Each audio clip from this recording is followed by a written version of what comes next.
tall, and I was supposed to be tall. The doctor kept telling me I'd go through a growth spurt, and I never did. And I'm bitter about it. But her villain origin story. Yeah. The doctor told me I would be tall. He lied. I have some good news for Shopify and coming back in this series. Okay, what do you got? No Caitlyn available. No Skarner No available. Skarner available. So we've removed the 100% win rate champions. All their champions they hadn't lost on 100% win rate across the board. Those are stats. And now they haven't lost on the 2 champions they pulled out for the first time as well. There you go. 100% win rate There on you Casio. Here is where we're probably going to see the Ashe Seraphine locked in. Yep. We are speeding through this draft. Pantheon for Ashe Seraphine, I think it's like kind of pretty standard. Yeah. I tend to be on the side of Ashe Seraphine is better because Pantheon is a strong ganking jungler. The idea is they push up, they get attacked. The problem is Hawkshot just kind of cheats. And so if you know where the Pantheon is, it's easy to sit back when he could be on your side of the map. So that is kind of the problem for Contractz is he has got to find picks and take out this bot lane, but they get to cheat. Yeah. Cheating is fun if you're Ashe. I don't know. You If can you're help the out your own cheater. jungler. I will say I do like the Pantheon for Contractz specifically. I think it's something he has done super, super well on. We already talked about in a loss, he still had like an insane Pantheon game. It allows him to attack side lanes. It allows him to participate in a lot of these early skirmishes in a way that the Mundo definitely didn't. We have the Naafiri coming out, this time for HamBak. That is the polar opposite of the champions that they were playing last game, the Mundo and the Skarner. It's also interesting because last time I was casting, last week, when we had a Nami Corki as the answer into Ashe Seraphine, which is super standard in pro, I was talking about the win rates. It's almost a 79, like 80% win rate for the Ashe Seraphine. You were the person I was about to pose the question. I was like, I think I was talking to you about this last week, and you were like, "Yeah, it's the answer, but it's a bad answer." Yeah, it's crazy. It's like this is the answer you are picking has a 20% win rate, and people are doing it in pro all the time. Last week we did actually see it win, but it has just not been an inspiring answer for me whatsoever.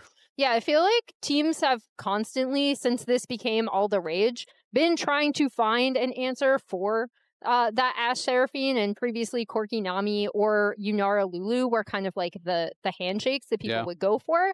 I do like a good like MF Nautilus. I've also seen people trying to pull out Senna a little bit more recently. Not necessarily winning with it, unfortunately, but yeah, it's kind of a race to see like, okay, what does actually counter this Ashe Seraphine? Because especially in tandem with the Naafiri, they both provide so much, especially with the Seraphine, for Naafiri to be able to dive these turrets over and over again. Yeah, absolutely. I will give the caveat that the game last week that I cast, where I was bringing up those stats, was Bvoy Seos, and then Bvoy dropped the nuke and had 15 kills and they won the game. So, you know, hey, he just won in this matchup last week against FlyQuest. Even with them actually losing the lane early, he was able to come back. Taliyah has gained a lot of popularity with the changes, was kind of nerfed through the loss of Phase Rush, but then gained 5 damage per hit on the Q at rank 1, which really upped the wave clear, and Deathfire Touch works quite well on her as well. Yeah, I actually love this Taliyah lock-in because it also pairs super, super well with the Pantheon, right? This was the duo of destruction that we kind of watched in previous splits do really, really well. It gives you so much side lane control. And I like it for the type of jungler that Contractz is when he's trying to make plays. This is going to be a test of how much him and Zinie's jungle mid synergy is kind of improved. So Shopify, what I'm looking at right here is I need to see picks, and if they're going to play for objectives, they need to be there first because their engage is dog schlop.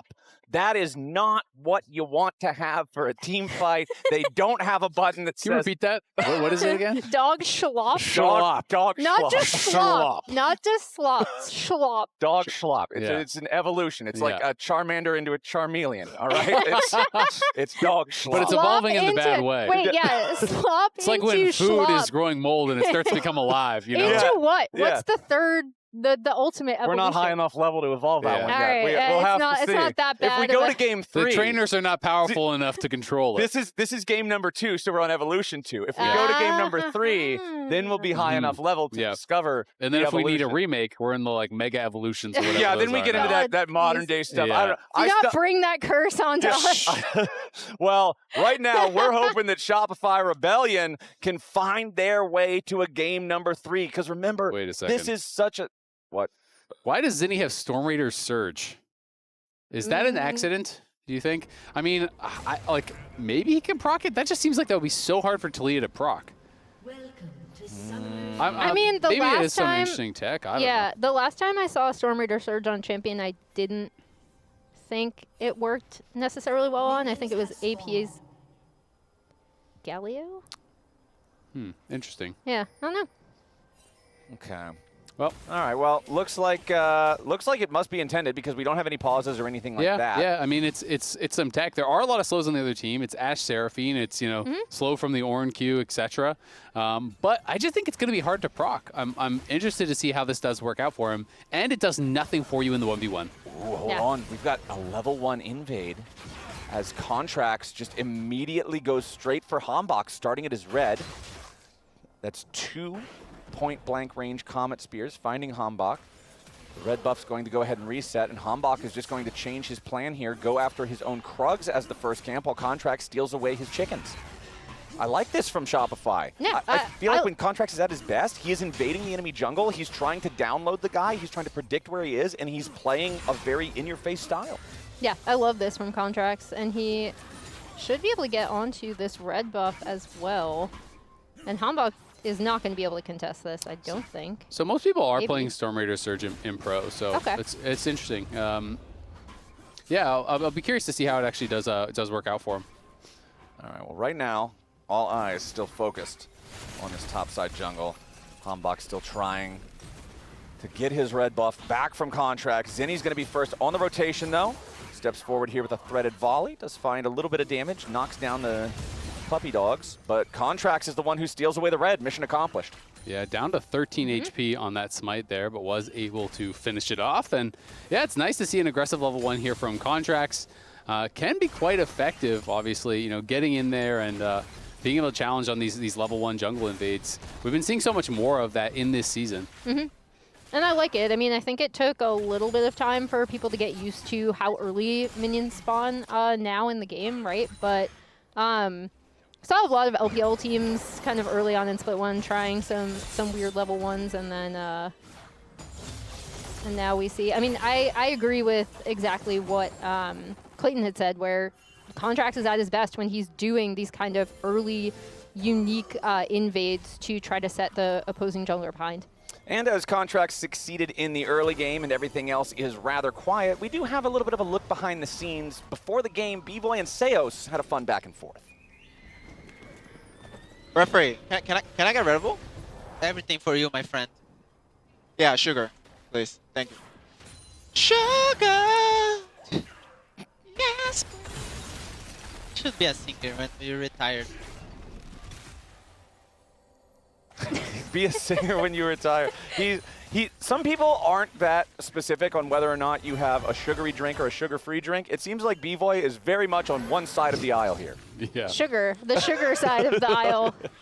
He's got to keep his energy up. He's got to be ready. Got to lock in. Bring this one to a game number 3 here against Sentinels, against this team where both of them just feel like, dude, everything matters so much in these last couple of weeks for the teams that aren't already locked into playoffs. Like, depending on how things go, just last game we talked about, if you're a Sentinels fan, whether or not they win or lose this determines whether you're vehemently cheering for or against Disguised in the next game, just because there's so many of these teams that are neck and neck in the standings. Yeah, I mean, it's going to be incredibly important here. Sentinels obviously, you know, taking that first series. If they do win and DSG wins, then they would be locking playoffs, which would be pretty huge for them. Because the expectations are that they are a really good team in the league. And you know, even if the regular season does not go your way, they're not going to be some guaranteed free win in the playoffs. All the other pros are definitely looking at them as a strong team. That's a nice, shiny glint on your head there, my friend. That is diabolical. Did you polish that thing before the series today? The graphics people asked me for some dirty. photos. They're giving the reflections on the chrome dome there. That's a makeup team did a good job there. You're looking spiffy and shiny, my friend. But it is true, though. I don't know if that was a makeup team or the cleaning crew. They polished that thing. Yeah, they did a great job there. They put the Windex on it. But that's it is a good point, though, that you would think, based on how other pros talk about the teams, on how we all predicted with power rankings, for these two teams to be in very different places in the standings, they're both at 1 and 4. They both have the same threat of potentially not making playoffs, and they both have to be locked in for this series.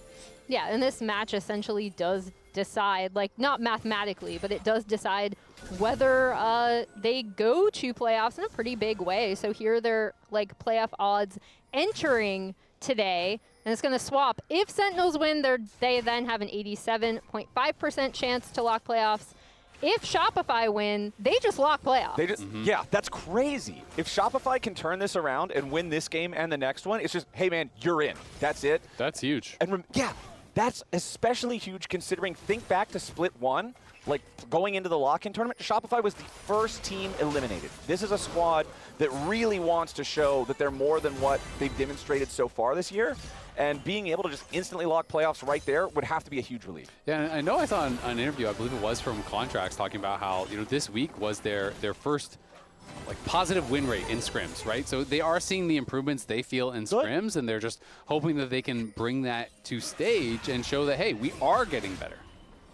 I will say I love how Contractz just keeps revisiting HamBak's Raptors up here, but on the other side, I mean, HamBak was able to kind of come down, get these Krugs, play around some of the pushes they've had with this Ashe Seraphine bot. Uh-oh. Oh, yeah, Seos is probably just dead. Immediately, HamBak jumps in with a Hound's Pursuit. Call of the Pack drops the turret aggro as soon as he's done with the dive. It's easy peasy. That man is kibbles and bits. Schlopped him. Yeah, schlop. That's some grade A schlop. Turn him to schlop. Dogs love eating schlop. Dogs do. If there's one thing that would eat schlop, it's only a dog. My dog will literally eat anything. Yes. Our dog tries to eat the trash. My dog is very curious about it. Not picky, you know? No. You can respect that. It's an adventurous spirit. Sure. Yeah, your dog is not pretentious, you know? No, he's not a hoity-toity dog. No. He is anything but. He's a common man. He doesn't have a subscription to the local country club, but he knows where the dumpster is. Yeah, he's a dog of the people. Yeah. In this game, though, I did want to point out, that is not great for Shopify, right? Because that is not great for Shopify. I'm underselling it a bit. The dog is eating out of your dumpster. This is not great. The impetus to make plays is on Shopify with this composition. They are the ones that need to be making early to mid-game plays to set themselves ahead, because the comp on the right scales remarkably well and is very easy, in my opinion, to pilot. So it is kind of on Shopify, and you can see that. You can see Contractz thinking it through, right? With all of these revisits he's had to Raptors, with the initial invade as well. All right, HamBak is taking down these grubs here at the start. Contractz does show up. HamBak has secured a single grubby. Contractz smites down the second one and forces HamBak away. And it looks like it's a dog-eat-dog world. Contractz is the one with the menu. He'll secure 2 out of 3 grubs. Not sure that one works, but I liked where your head was at. How far can we take the dog puns and metaphors? I want to see. Come on, I had to do it. We were on the dog. I mean, look, we have Naafiri. We're talking about schlop and eating from the dumpster. I will say that was a little bit of a rough one. I like that. I like that. I don't know if Seos likes this, though, as he's forced to flash away, but the flash follow from Rahel is right there. And now that's Sentinels in the 2v2. No help required this time. They find a second kill. Yeah, dying once, as Emily said, not good for the team. Dying twice. Really not good for the team. Also not good for the team. Surprisingly, also not good for the team. Yeah, and HamBak had already kind of started this Drake, right? Because, again, of this bot side pressure that this Ashe Seraphine has able to set up. So that's first Drake for them. That is a little bit more pressure on this bottom side of the map. And once again, Rahel off to a really nice start in his lane. Rahel feeling great down here. And Ashe Seraphine, man, it's just so strong. Going back again to what we were talking about in draft, Isaac, where you looked at the, yeah, Corki Nami's the answer, and the answer works 20% of the time. Like, if you go into a test when you're in school and you're like, yeah, man, I know this one, I got all the answers, and you get the thing back graded and you got a 20, you didn't actually know very much. I mean, it is really crazy. I mean, obviously, it's only a number of games, and it's pro, it's not solo queue. But I remember hearing stats, and it was something like, if you are down a player, like if you are in a 4v5, you still have nearly a 20% chance to win the game in solo queue. It was something like that. So it's almost like someone didn't connect, and you have about the same odds as when you're playing Corki Nami versus So you might as well Ashe just play Seraphine. Corki into it. Just leave Nami. Just tell that guy Nami he can just stay home. Tell him to go like eat lunch or clean the house or something. Like, it's fine. Take a break. We got the same chance. Take a load off. We got Put this your loss feet up. handled. It's fine. Relax. Read a book. You know, get some fresh air. Yeah, Touch well, some grass. We'll see. I mean, it's definitely got to be a little bit of an annoying one for Bvoy because they were actually winning the 2v2. He's up a little bit of farm. You know, and then Seos gets picked off once, kind of on a greedy play where he was trying to hold the wave. And then the second one, obviously, is the Ashe Seraphine combo where you get hit by one, you get hit by the next, you're just perma-CC'd and taken out. Yep, over here in the mid lane, Arcane Storm going to be summoned up there by Darkwings just for the ability to control the wave, get this shoved out as Seos shows up. Doesn't want to end up losing control over mid here. Sentinel's still up about 1,000 gold right now. They got one of the only 3 grubs.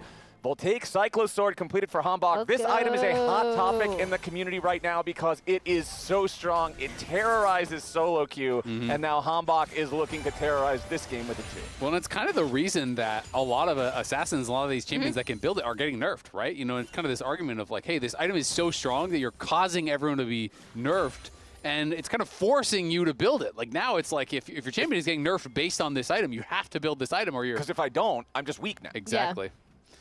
You know, a lot of these new runes, it is interesting. Obviously, Stormbreaker Surge, as I said, you know, is the more common one in pro play. Most of the games I had been seeing, people had been going more with Deathfire Touch or kind of experimenting with some other stuff. But Viktor on the other side is playing Deathfire Touch, Scorch, and Cutdown. And between the 3, has about 1,500 damage for the laning phase. Ooh, nice arrow there. Finds its mark onto Fudge, and with HamBak immediately ready to chase, Fudge tries to flash away. But HamBak saves the Hound's pursuit all the way to the end. Fudge almost got away, but it's huhi dropping that final little bit of damage to find the kill. Contractz arrives into the bottom lane, goes for the flash, tries to get the return kill onto Rahel, and does find it. So Shopify hit back. Yeah, really nice follow-up from Contractz there with the Pantheon ult. I was kind of waiting for him to use it in the side lane because you could see he was looking for plays mid, couldn't find anything several times. He was trying to visit to try to make a play onto Darkwing's Viktor. Is able to follow up here, and you know, Fudge going down is a little unfortunate, but because he was able to trade that kill back, it's super important. He is kind of the bright spot in this Shopify early game, right? The matchup into the Ornn has allowed him to have almost now a 1K gold lead, just ticking over. Oh, I think that actually missed. The ulti first pick did actually miss there, and then the heal coming through on a Bvoy means he will just go back to base, but will keep his life. Yep, Darkwings trying to aggressively use these Arcane Storms to control whichever lane he finds himself in, as Zinie rotates down to the bottom lane to deal with him. And honestly, I feel like whenever you're playing against Taliyah, if you're the mid laner and you bring the matchup down to bottom instead of laning mid, you feel good about it because Taliyah has less reach over the entire map now. Can't go left and right. You can only go left. Yeah, that's the problem. You need to be able to turn both ways. Can't steer the car right. It's like a Zoolander lane down there, you know? But why male model? That was a good movie. Classic.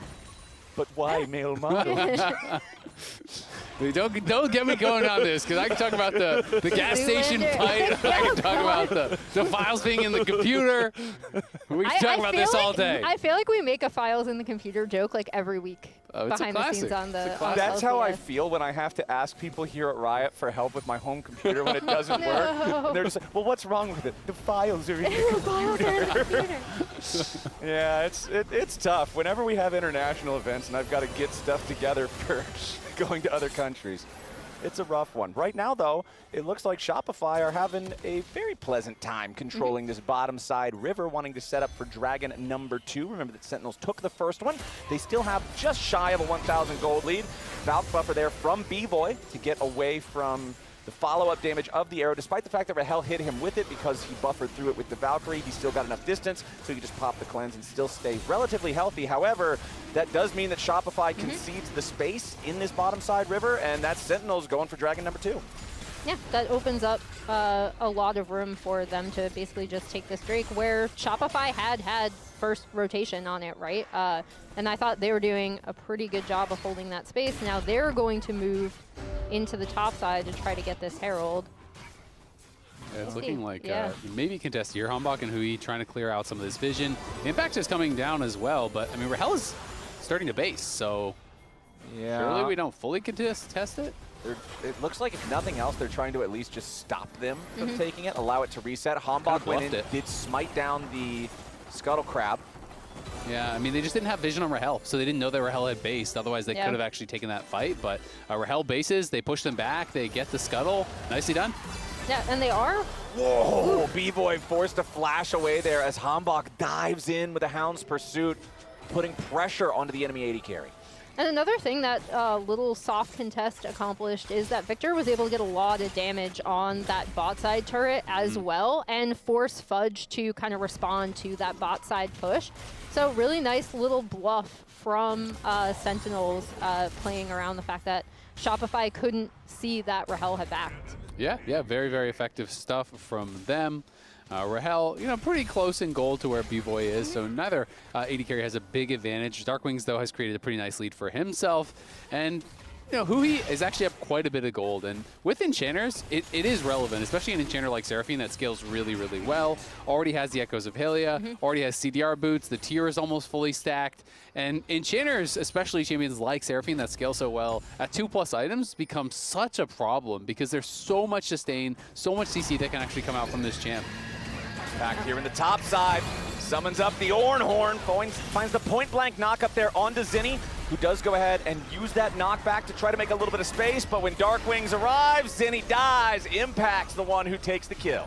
Yeah, nice coordinated play from DARKWINGS and Impact there, using his TP to kill off Zinie in the side lanes. And it's kind of interesting, even though Fudge is going to be able to get a bunch of damage down on this turret, and he continues to be kind of the bright spot.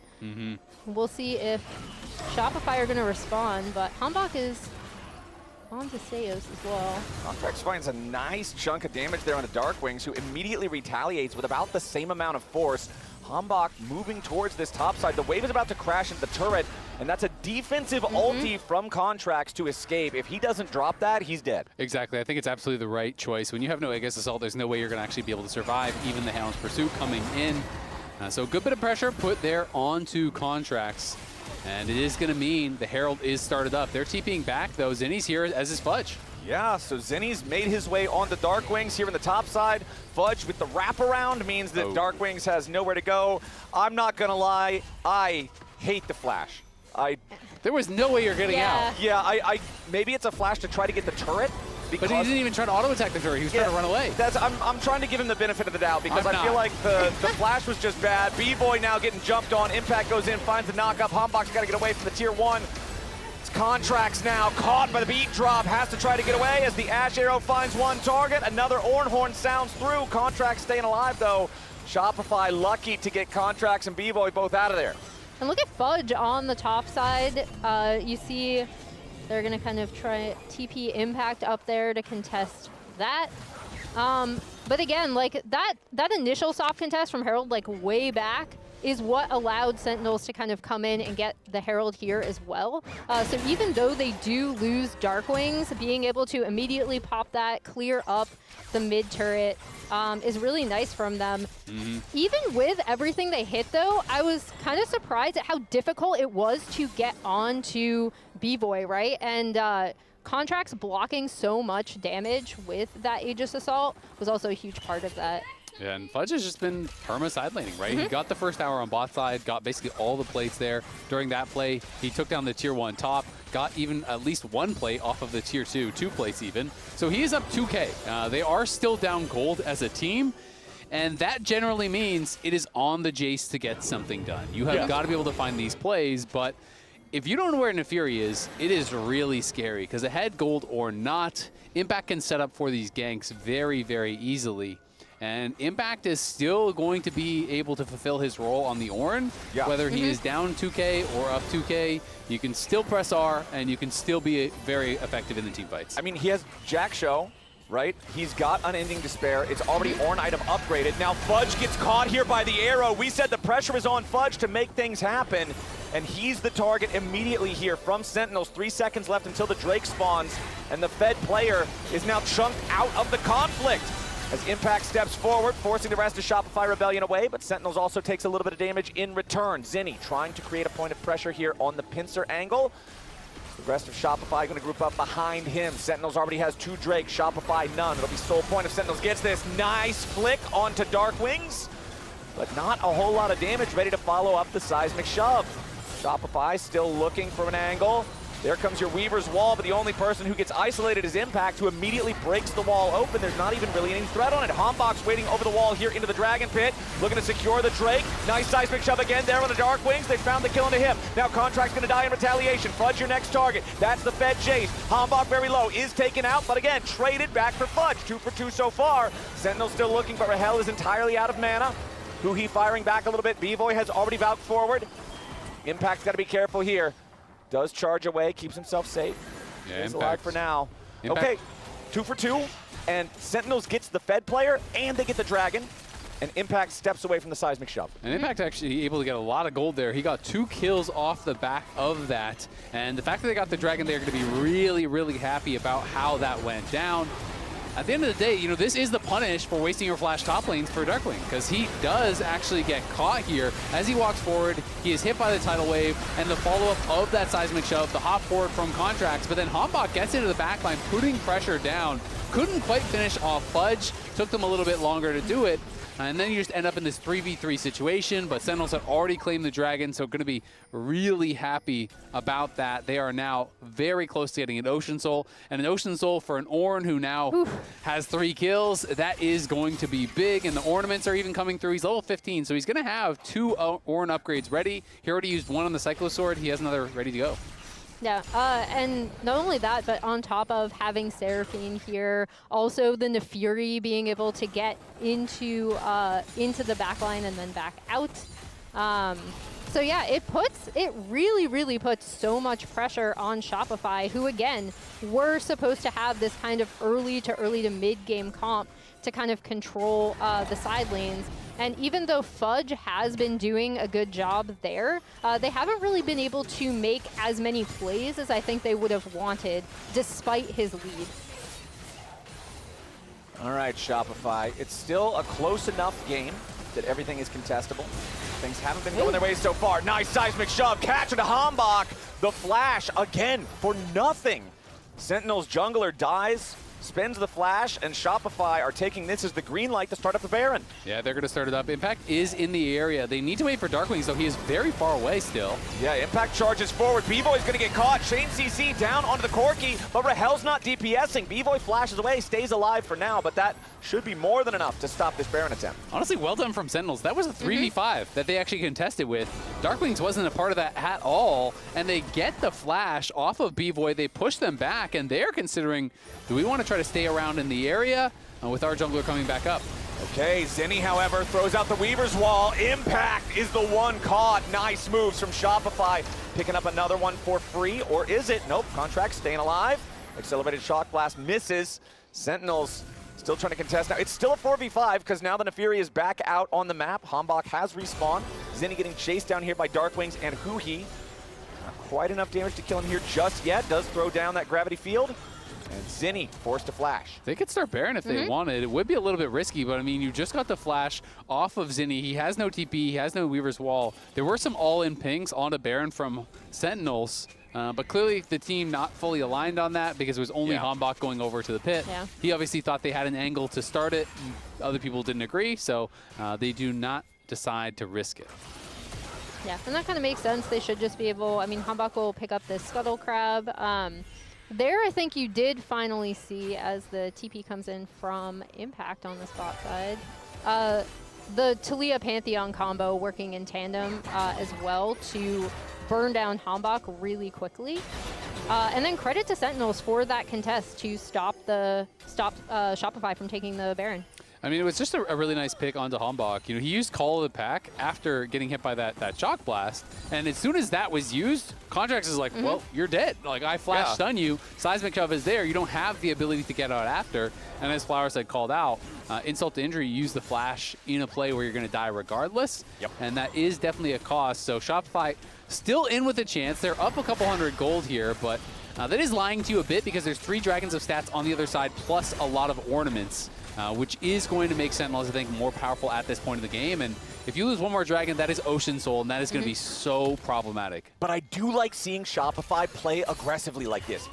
Yes, it's a very minor lead, but they do have a lead, and they're the ones who are taking first control over the bot side river. They want to contest for this Ocean Soul. Bvoy evading the attempted engage coming out there from Sentinels. Staying alive here, staying healthy on the Corki. Very, very important. HamBak Call the Pack doesn't get a whole lot of value out of that one. Meanwhile, the Seraphine goes in after Bvoy, who tries to cleanse and get away from it, but he's already killed off by DARKWINGS. Big engage coming out from Sentinels. Contractz is the second target, and it's 2 for free. This is what I'm talking about. This is why you need engage. Sentinels sees the angle, and they take it. Zinie trying to get away here with the teleport. Impact wanted to get the point-blank headbutt to knock him up and interrupt that, but it's not going to work. Fudge thinking about maybe trying to snipe a dragon, but it will not work out. Sentinels take 2 kills, and the Ocean Soul 26 minutes in. And this is where you really see how many options Sentinels have, right, with this composition. So even though the Ashe arrow doesn't hit initially, guess what? HamBak is going to go in on the Naafiri. The charm hits onto Bvoy with the follow-up from Ornn. And as soon as Bvoy goes down, they're right onto Contractz. And this is also Impact's frontlining is so good, and why we were kind of like, okay, he hasn't played these champions like the Ornn, like the Cassante to make room for your team. You saw it right there in how he was able to combo with the Seraphine and also immediately then turn on to Contractz. I just love the aggression there from Sentinels because Bvoy was positioning very cocky. There's Mikhail's and he had cleanse, but he didn't have flash, right? So yes, he can cleanse something. The Ashe arrow missed, and they're still saying, you're too far forward. Without flash, it doesn't actually matter if you have cleanse. The ult flash from huhi forces the cleanse, but the Ornn ult is perfectly layered, so he's instantly knocked back up.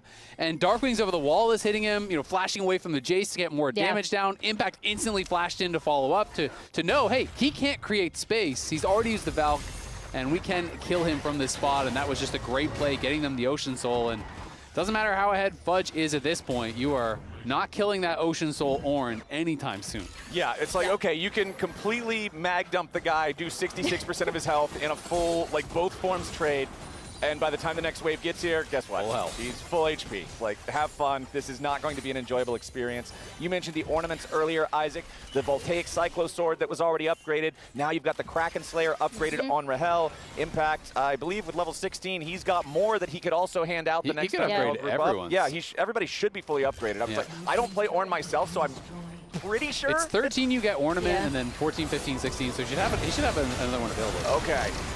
huhi bursted low, but he ain't taken down just yet. Bvoy and Contractz trying to get away. Shutdown credit goes over to Fudge as huhi dies. HamBak now in danger. Down to half HP here himself.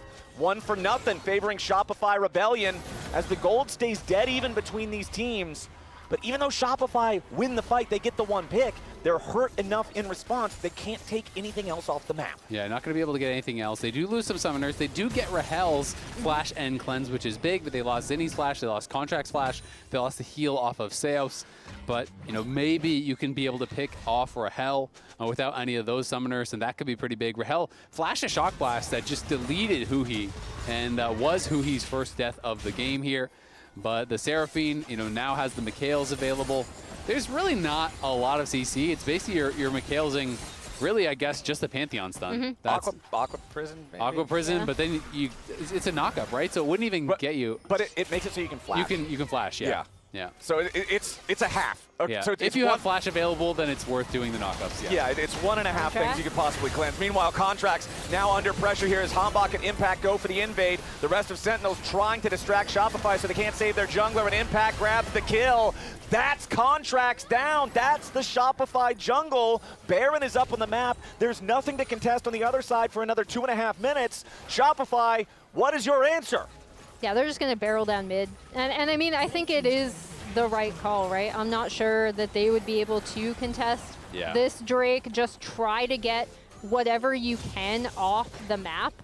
Because otherwise you're probably just going to get wiped. Yeah, I mean, there's Call of the Forge God and Encore. You know, there's flashback available for the Seraphine. If you go over there, you probably are just going to get turned on and killed, and it's such a low percentage play. So instead, they take out the tier 1 mid, they take down the tier 2 bot, so they're just trying to get some gold for themselves. And usually when you fall into this kind of a game where you've lost Soul, you've lost Baron, you're saying, all right, let's stall, let's pray we can steal Elder, and if you can get Elder, the game can be equalized. Yeah. That is the Hail Mary. That's usually your best chance from a spot like this, and Impact now is 17 and has used his final 2 upgrades there, so upgraded the Leandries as well as the Mikhails, so had those ready to go. There's 5 ornaments. It is just a 700 gold lead, but of course a massive amount of gold worth of stats from the 4 dragons and the Soul, as well as the 5 ornaments that have now been upgraded. So really, stats-wise, you're thinking that they're like near 10K ahead. Yeah, this is some scary stuff. 90 seconds until that Elder. 2 minutes left on the Baron. It's hard to imagine a world where Sentinels don't have control over the Dragon Pit once that big objective spawns. DARKWINGS pushing up towards the tier 2 here in the bottom lane, but it's Impact getting jumped on. Flashes away from Shopify, who want to continue committing towards the Ornn. Tidal Wave misses. Impact trying to slow everybody down. Summons up the Call of the Forge God, looking to use the Bellows Breath, keeping himself alive. Misses the return hit on his own ulti. But the rest of Sentinels has arrived. Bvoy under pressure. HamBak taking the kill while Impact continues fighting back. It's a disaster for Shopify Rebellion, and Sentinels is taking everybody off the rift. A double kill over to HamBak. It's 4 dead, only Contractz alive, and Sentinels is looking to end this series. Now you see how difficult it is to kill that Ornn. They weren't even able to take Impact out in that fight. Sentinels on the victory march. 30 minutes into the game, it was coming down to an Elder fight, but Shopify end up blundering. It's Sentinels that punish. It's Sentinels that sweep Shopify 2-0 here, and it's Sentinels who are keeping those playoff dreams alive. Keeping those playoff dreams alive, and now big fans of DSG. Yes. Because if DSG wins, they are going to lock playoffs off of that.